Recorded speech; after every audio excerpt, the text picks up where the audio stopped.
Nueva República tiene claro que para que las cosas avancen, para que los procesos realmente tengan éxito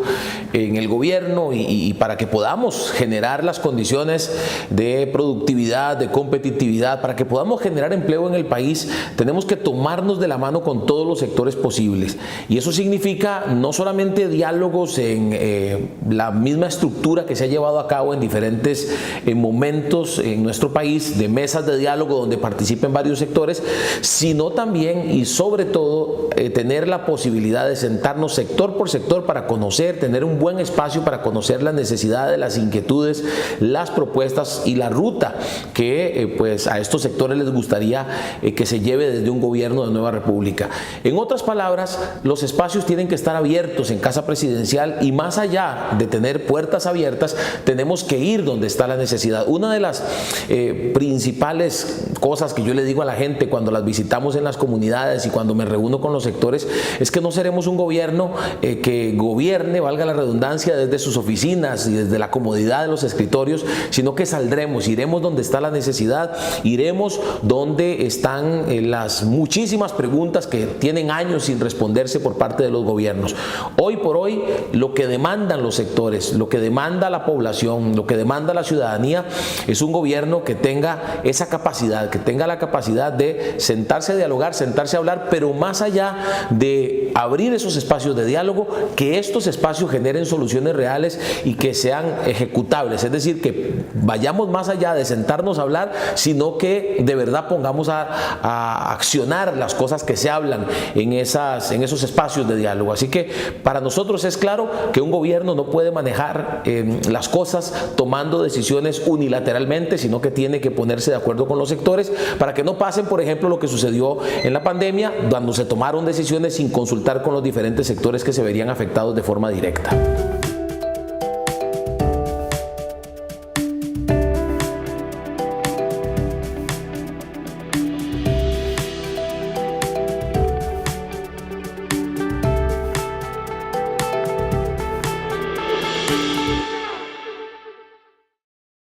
Nosotros tenemos la meta de ser mayoría en la Asamblea Legislativa, no solo ganar las elecciones, sino tener una fracción mayoritaria que aún teniéndola, pues tiene que tener la capacidad de acercar a otras fracciones para lograr los acuerdos necesarios. Eso es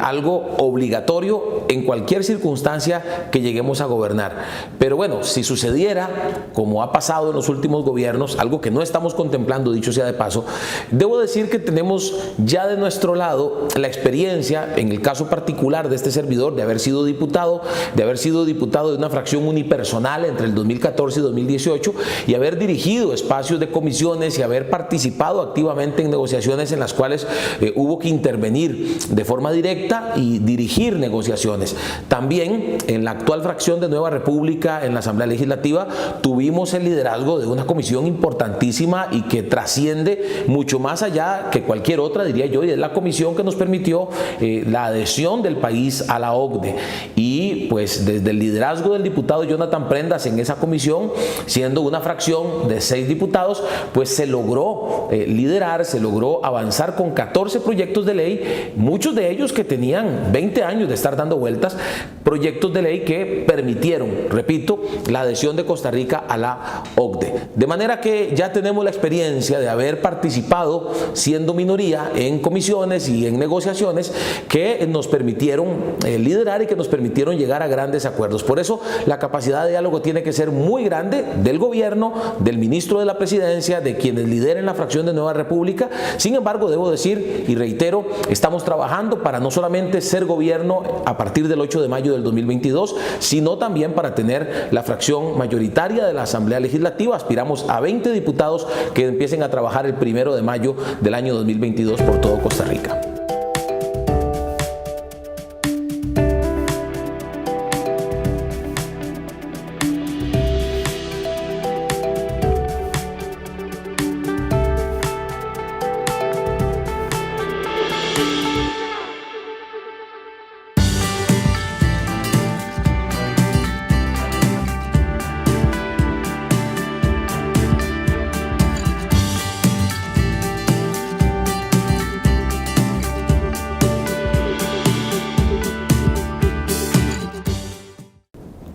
gobierno, Nueva República implementará varias acciones que van directamente ligadas al combate a la corrupción. En efecto, los casos de los últimos años han golpeado no solo la credibilidad de los ciudadanos en la clase política y en la institucionalidad del país, sino también a nivel internacional nos hemos visto afectados precisamente en la imagen. Creo que es importante entender que muchas cosas de las que sucedieron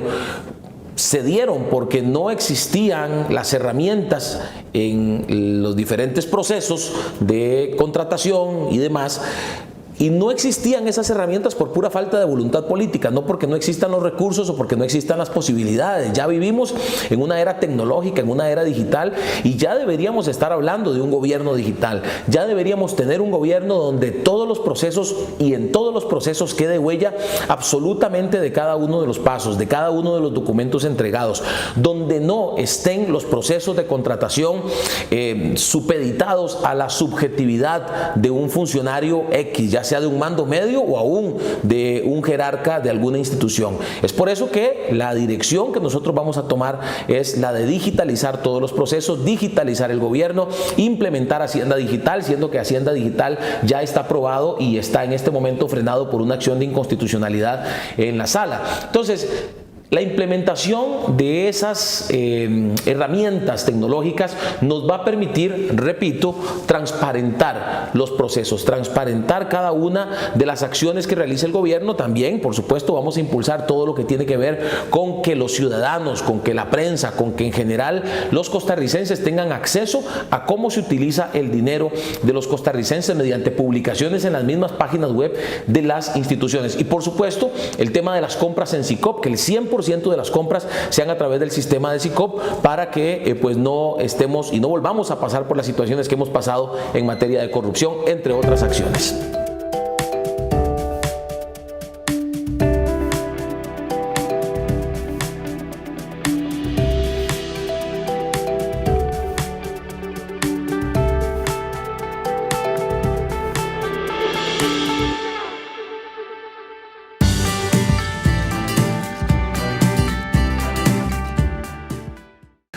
Bien, yo creo que eso pasa por darle seguridad jurídica, en el caso de las zonas francas, darle la seguridad jurídica de que no los vamos a atacar con algún tipo de impuesto, como ya ha salido en propuestas de algunos políticos actuales candidatos a la presidencia y algunos diputados actuales también de la Asamblea Legislativa. Eso genera la inseguridad jurídica y el peligro de que más bien terminemos ahuyentando a un régimen que está generando mucho empleo, que está generando además exportación y del cual necesitamos más bien ampliarlo a nivel nacional y llevarlo fuera del gran área metropolitana. Pero también, por supuesto, hay que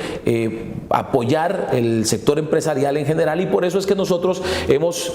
sido muy claros en que la ruta va por generar competitividad. ¿Cómo? 100% conectividad, un plan de Nueva República de nuestro plan de gobierno, también generar condiciones para que disminuyan los precios de electricidad y precios de combustibles, para generar la infraestructura adecuada, no solamente infraestructura en cuanto a calles, puentes, obra en general, sino también infraestructura de agua, por ejemplo, infraestructura para los servicios eléctricos como tales también. Y por supuesto la generación del talento humano para que podamos atraer nuevas empresas. Pero a esto hay que sumarle, por supuesto, todo lo que hemos planteado para apoyar a lo que tiene que ver con las pymes, que representan el 85% del parque empresarial del país. Las pymes no han tenido buen acceso al crédito, se les han pedido garantías imposibles de cumplir, no han tenido acceso realmente a recursos que les permitan salir adelante y en efecto se han visto golpeadísimas por la pandemia. Por eso es que nosotros planteamos no solamente reformar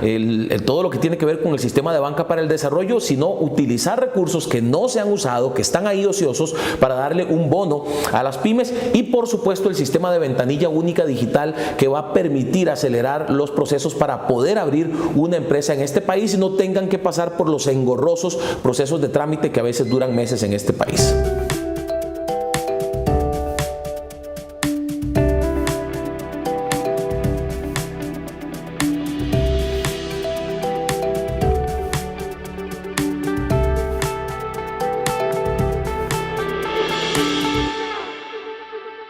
Mencionaba en otra respuesta la implementación de un bono para las pymes. Estas pymes, muchas de ellas hoy son informales. para obtener un bono y para accesar a ese bono que estamos proponiendo de 3 millones de colones por 3 meses, tendrían que formalizarse. ¿Qué estoy diciendo? Bueno, que hay que darle incentivos a los informales para que se formalicen. Muchos llegaron en pandemia, se acercaron a la Caja del Seguro para tratar de formalizarse y les recibieron con cobros retroactivos de hasta 6 millones de colones. Ellos evidentemente echaron para atrás y no solamente eso, publicaron en sus redes sociales y provocaron que otros también tomaran la decisión de no formalizarse. Nosotros hemos planteado desde Nueva República y un proyecto de ley que actualmente está presentado en la Asamblea por un diputado de Nueva República que a los trabajadores independientes se les cobre lo mismo que a los asalariados en el tema de cargas sociales. Eso por supuesto generaría un incentivo adicional para que muchos informales del más de 1 millón que existen en este momento se acerquen y se formalicen. Tenemos que generar condiciones también para que se apruebe un proyecto de amnistía de las deudas con la Caja, lo cual también sería un incentivo para muchos informales que se quieren formalizar, pero no lo hacen precisamente por el ejemplo que les comenté, porque van a ser recibidos con un cobro retroactivo. Diferentes acciones, algunas de ellas incluso se pueden tomar desde la Junta Directiva, desde decisiones administrativas de la Junta Directiva de la Caja del Seguro Social y que por supuesto impulsaremos con los nombramientos que el gobierno tenga que hacer y poniéndonos de acuerdo también con los otros sectores que están representados en la Junta Directiva de la Caja. Pero en los casos en los que pues sea necesario proyectos de ley para impulsar esa formalidad, lo vamos a hacer porque es necesario, va a permitirnos traer un beneficio directo para la Caja, pero además es un beneficio que terminará redundando en mejor calidad de vida para muchos de estos informales que pues trabajan en una situación de inseguridad jurídica que es notoria y es clara al no estar en la formalidad.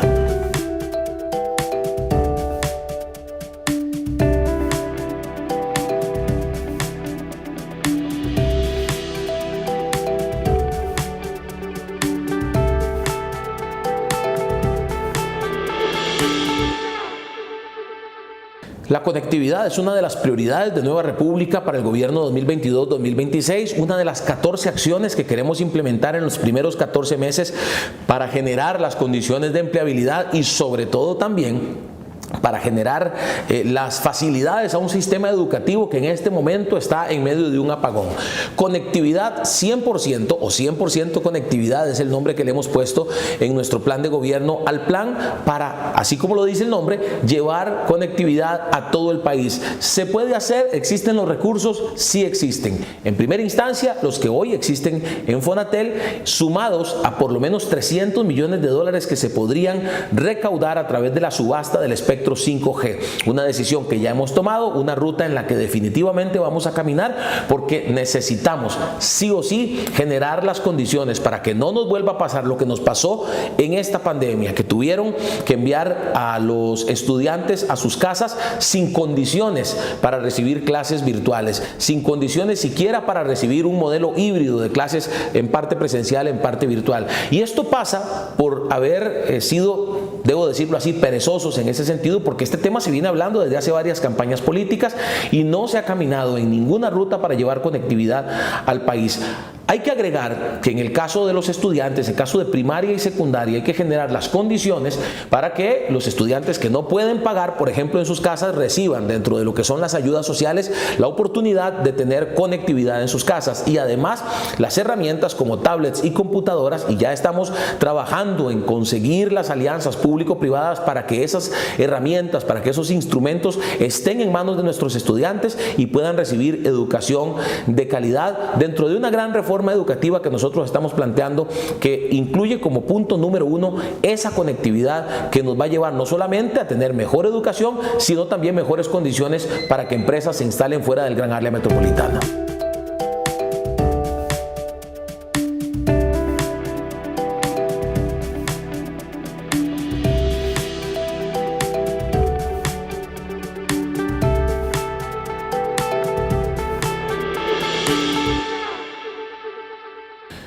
Creo que este es un tema realmente preocupante, un tema que nos tiene que llevar a la reflexión de que la voluntad política, y me gusta mencionar esa expresión porque muchas cosas en este país no han sucedido por falta de voluntad política y también por la capacidad lamentable que muchos tienen en este país de hacer que las cosas se entraben. Hoy por hoy Hacienda Digital, que es un proceso que va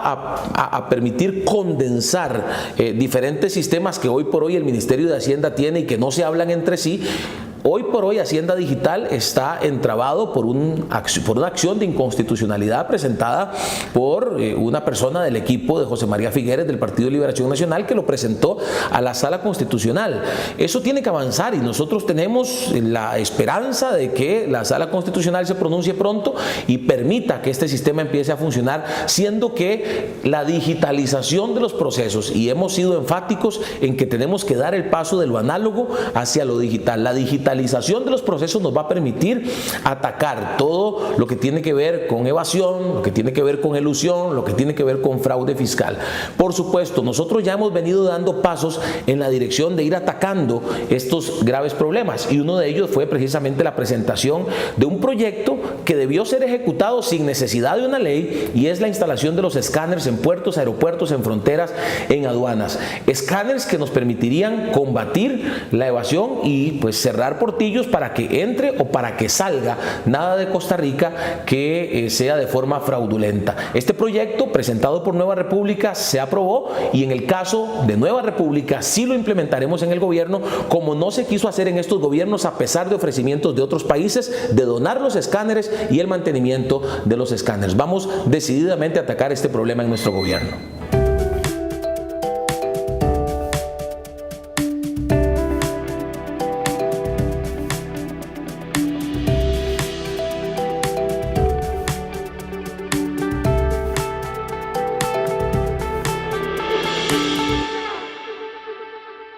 Nosotros tenemos claro que esa es una prioridad, la generación de obra pública y pues la construcción en diferentes partes del país, no concentrado solo en el gran área metropolitana. También tenemos claro que el país no tiene recursos para hacerlo con fondos públicos y por eso es que es importante hablar, y no solamente hablar, sino generar las condiciones para que las alianzas público-privadas sean el instrumento. Nosotros estamos planteando varias obras, una de ellas de gran envergadura, como lo es el Canal Verde Interoceánico, que ya hemos determinado declararlo de interés público, el conocido como Canal Seco, declararlo de interés público el primer día de nuestro gobierno, y a través de esas alianzas público-privadas con inversión privada, 16.000 millones de dólares que se invertirán en la construcción de 2 megapuertos en Parismina, uno en Siquirres y el otro en Santa Elena, en la Cruz de Guanacaste, que estarán unidas por una carretera de 315 kilómetros de 10 carriles y por vías férreas que nos meterán esto, por supuesto, en el mapa geopolítico mundial. Este proyecto nos meterá en el mapa geopolítico mundial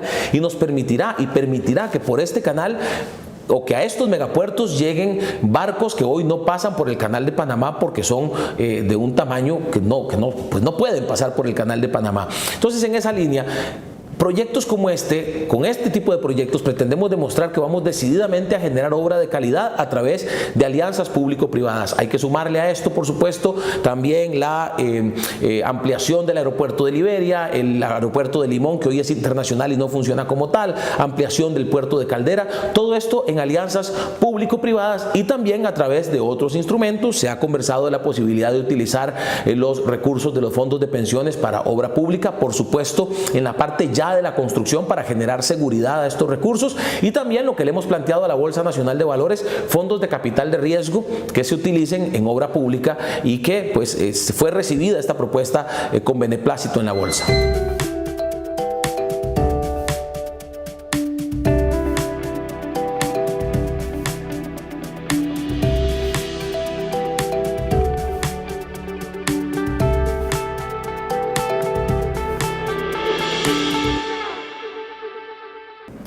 No propondríamos ningún cambio en la parte de la regla fiscal como tal,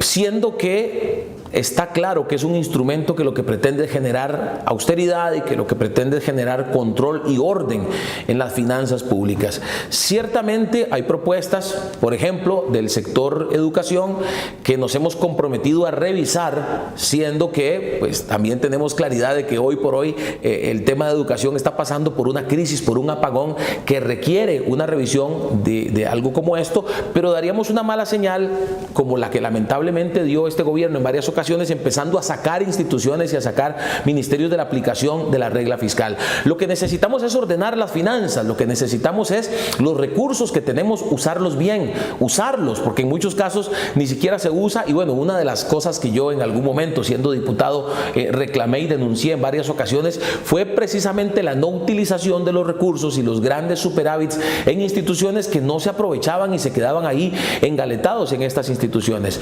Orden en las finanzas públicas es lo que necesitamos, que los jerarcas de los diferentes ministerios, que los jerarcas de las instituciones y por supuesto que desde el mismo presidente de la República exista una intención clara de generar una contención del gasto, una reducción del gasto, algo que no se hizo en el plan fiscal, que de hecho Nueva República votó en contra precisamente porque estaba enfocado demasiado en el tema de impuestos y no tanto en lo que tenía que ver con disminución del gasto público. Nosotros hemos planteado como una alternativa precisamente en esta materia que en las instituciones públicas empecemos a aplicar traslados horizontales, no solo de personal, sino también de recursos, de mobiliario, de activos, para que empiece a darse mayor eficiencia en las instituciones. Entonces,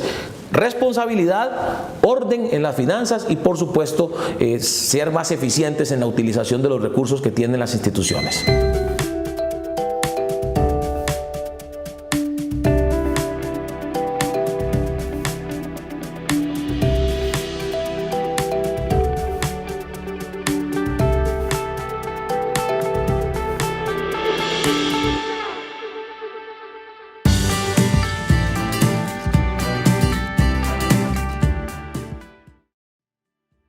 Esto para nosotros es claro que se resuelve poniendo la mirada en los que hoy más necesitan una mano. El gran reclamo que recibo cuando visito comunidades fuera del gran área metropolitana es: los políticos vienen en las elecciones, nos piden el voto, nos piden su confianza, pero después se ganan nuestra desconfianza porque no vuelven a aparecer por acá. Dentro de nuestro plan 14-14, 14 acciones en los primeros 14 meses para generar el empleo que Costa Rica necesita, pues precisamente estamos impulsando acciones a favor de diferentes sectores para cerrar esa brecha tan odiosa que pues lamentablemente está afectando sobre todo a las clases más necesitadas del país. ¿Y qué quiero decir con esto? Que sí, tenemos acciones para alimentar la inversión extranjera directa, para que vengan empresas al país y generen empleo para talento especializado, pero también estamos promoviendo en este plan la generación de empleo para talento no especializado y para las comunidades más deprimidas del país. Le voy a poner el ejemplo precisamente del Canal Verde Interoceánico, que afecta positivamente y de forma directa a 9 cantones del país, varios de ellos ubicados entre los últimos lugares de desarrollo humano, de desarrollo económico y de desarrollo social. Nuestro enfoque es por los más necesitados, nuestro enfoque es por la gente que más ha sufrido y las comunidades costeras que más han sufrido y alejadas del gran área metropolitana, el tema del desempleo ya rondando 30% el índice de desempleo y de pobreza en esas zonas en particular. Entonces, ¿cómo atacamos eso de la desigualdad? Bueno, generando empleos y generando empleos permanentes y de calidad para esas zonas, llevando zonas francas fuera del gran área metropolitana, apoyando a las pymes, pymes comerciales, pymes turísticas, pymes agrícolas, que eso es muy importante, ahí se están viendo muy afectados, y también las conocidas startups, que son las pymes tecnológicas. En esa ruta caminaremos.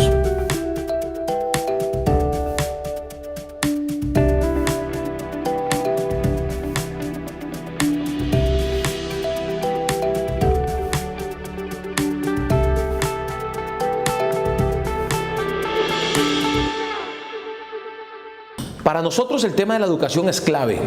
El apagón educativo ha afectado sobre todo a las comunidades más alejadas de la capital y por eso vamos en la ruta de la conectividad. Conectividad 100% para que todos nuestros centros educativos, pero no solo los centros, sino también los niños y los jóvenes tengan en sus casas acceso a conectividad de calidad. Esto a través, por supuesto, de las ayudas o de la posibilidad de que a través de ayudas sociales, llevar la ayuda social a otro nivel, ellos puedan recibir esa conectividad y no solamente la conectividad, sino también los instrumentos para accesar a ella, computadoras, tablets, como lo han hecho otros países también.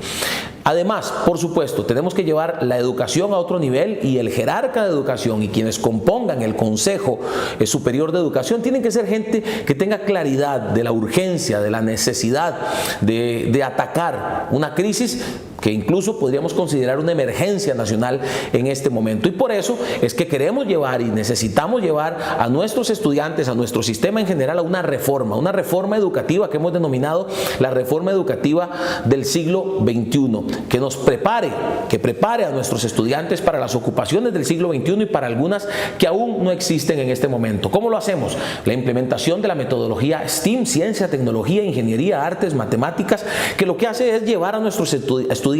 más que aprenderse cosas de memoria, los lleva a potenciar sus habilidades blandas, a potenciar su capacidad de liderazgo, su capacidad de trabajo en equipo. En esa línea caminaremos en una reforma que además incluirá, por supuesto, bilingüismo para que en un plazo de 10 años nuestros estudiantes de colegio salgan completamente bilingües y obtengan mejores oportunidades de trabajo. Y por supuesto hay que sumarle herramientas para emprender, herramientas para saber cómo abrir un negocio para aquellos que quieren, además de estudiar en la universidad, abrir sus propios emprendimientos, y educación financiera, algo vital en este tiempo, que lo haremos a través de la Asociación Bancaria, la Bolsa Nacional de Valores y el Sistema de Economía Social Solidaria.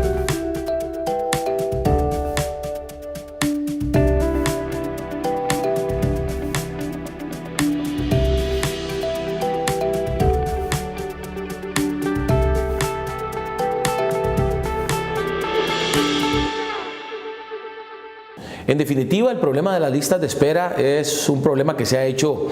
mayúsculo, que ha crecido en los últimos gobiernos y que no se ha sabido atacar. Hay 9 causas identificadas así por nuestro equipo de salud de Nueva República de las listas de espera.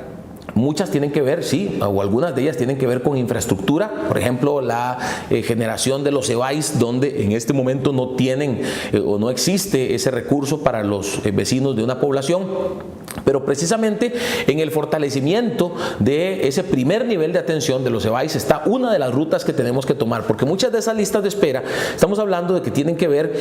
con males que se pueden atender en los EBAIS y que al haber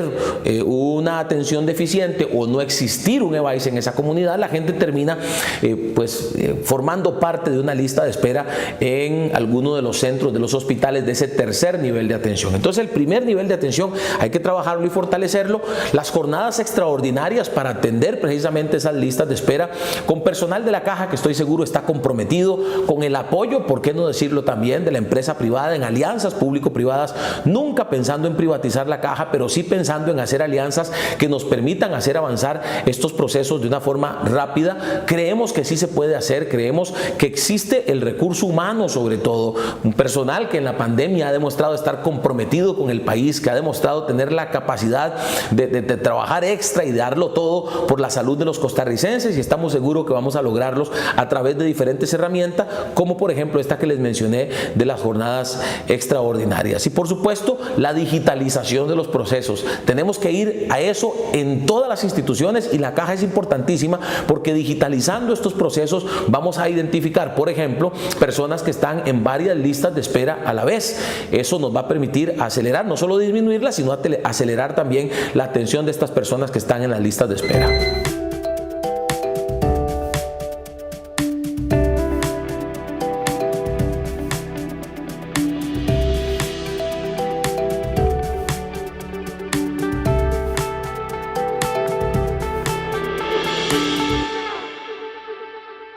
Tenemos claridad de que el régimen de pensiones de invalidez, vejez y muerte necesita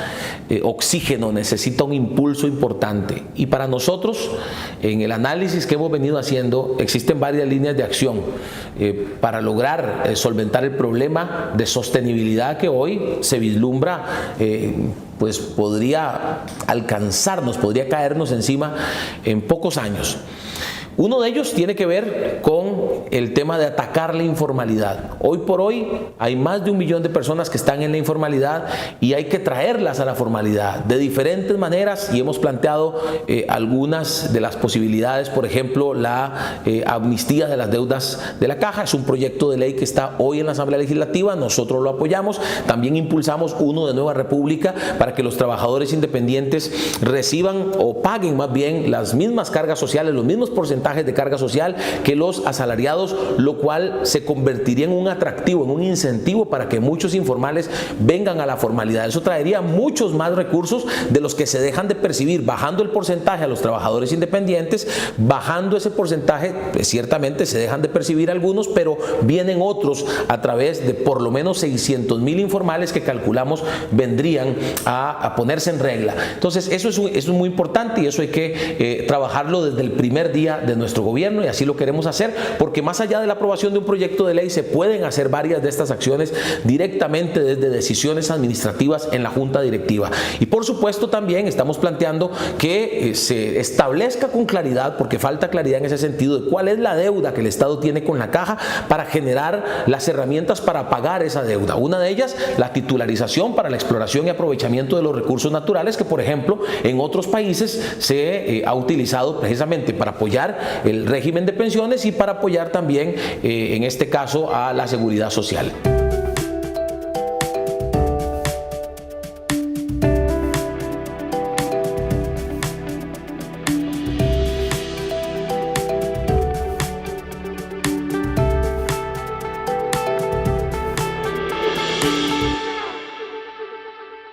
El sector agrícola es uno de los sectores más golpeados, no solamente por la pandemia como tal, no solamente por los cierres de negocios y los cierres de fronteras que se dieron en la pandemia, sino también porque en los últimos meses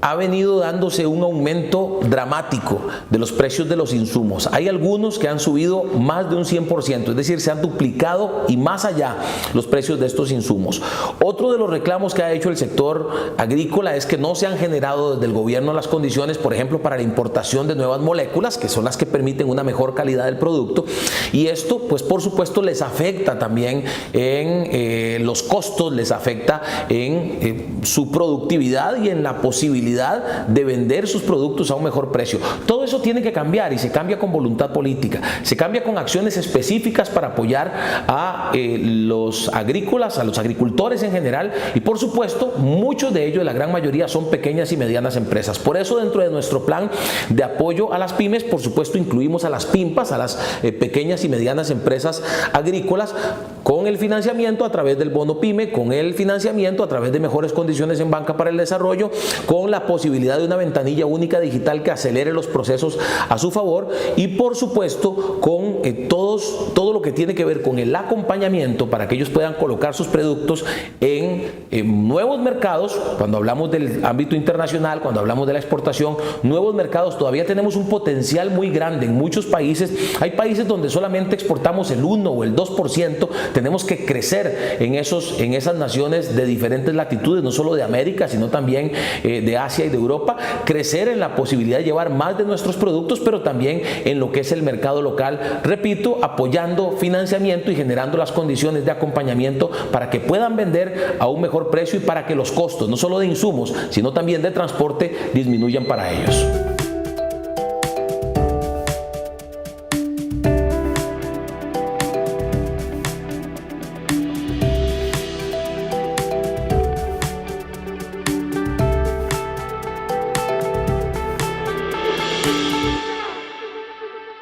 Nosotros tenemos claridad del reto que tenemos en materia de medio ambiente y también de que, pues, como país tenemos un compromiso a nivel mundial y un compromiso con nuestra ciudadanía de avanzar.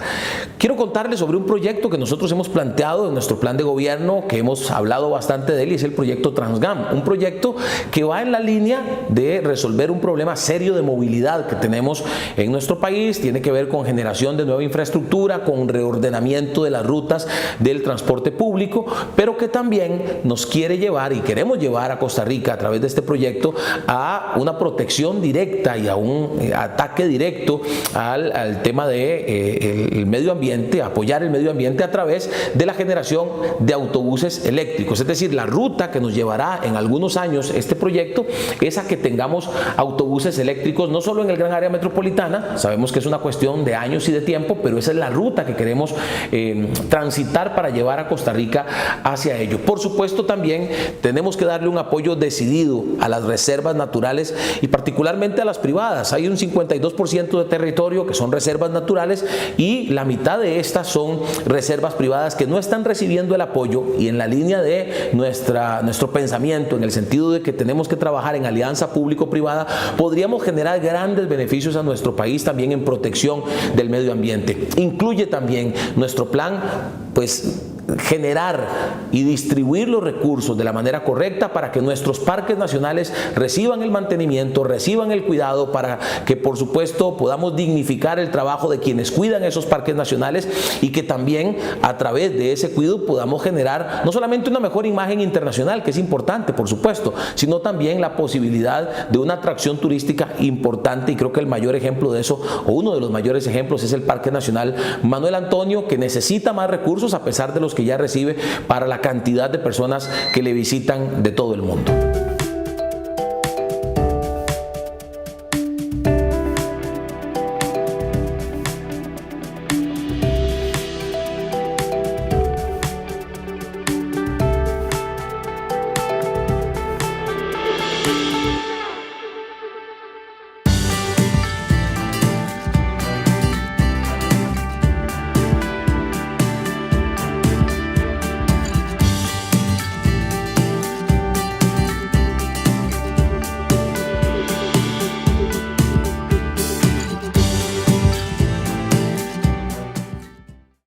Debo decir que para nosotros el proceso de adhesión a la OCDE es sumamente importante, y creo que así quedó demostrado en el hecho de que fue un diputado de Nueva República el que lideró la comisión que permitió la aprobación de los 14 proyectos que nos llevaron a esa adhesión. Ese fue el primer paso. Con las 22 comisiones se trabajó, se negoció. Hoy por hoy,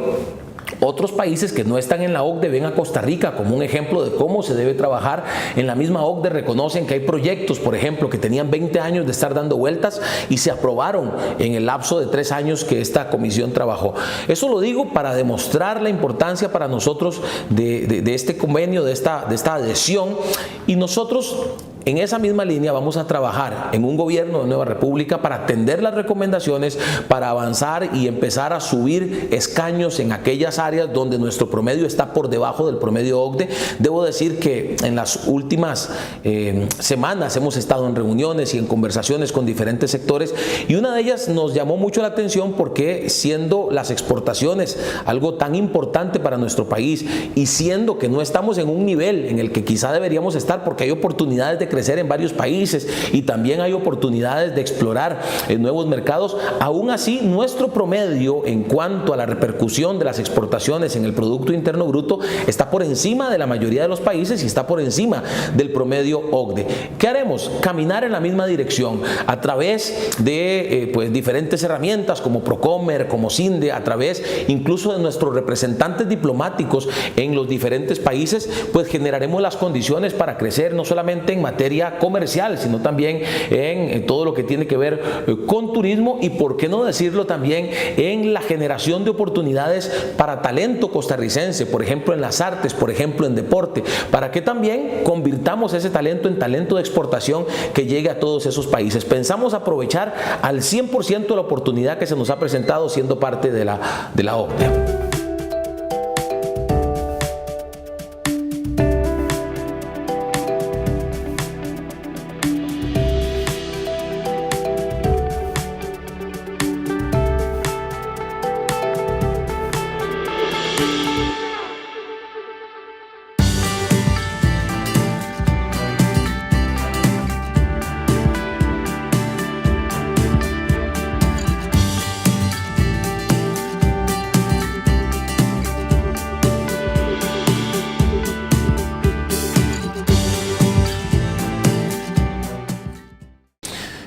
Creo que es evidente que el brazo del crimen organizado se ha extendido, ha tocado lamentablemente, ha tocado las fibras de los poderes de la República, y eso se convierte en un peligro, no solamente para la credibilidad de los costarricenses hacia los políticos, sino para la institucionalidad, para la misma democracia, y eso tenemos que atacarlo de forma directa y estamos determinados a hacerlo. Creo que algo muy importante tiene que ver con lo que hemos venido planteando en estos meses, y es la digitalización de los procesos.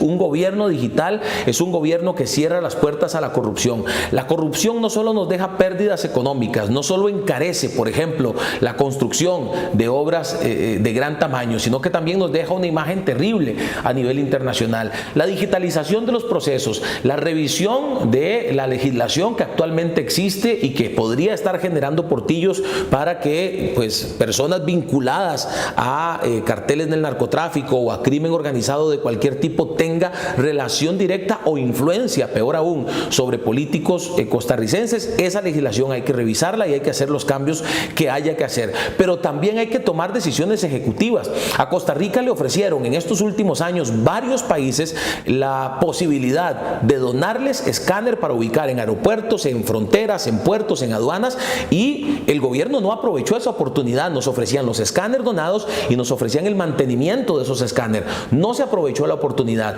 Nueva República sí va a implementarlos, sí va a poner los escáneres, porque estos escáneres, aparte de atacar el problema de la evasión, nos permiten también atacar el crimen organizado y mejorar nuestra imagen a nivel internacional en cuanto a los decomisos que se han dado en otras latitudes provenientes de Costa Rica. Hay que trabajar en esa dirección y, por supuesto, trabajar directamente en las comunidades que están siendo alcanzadas por bandas locales que tienen vínculo con carteles internacionales de la droga.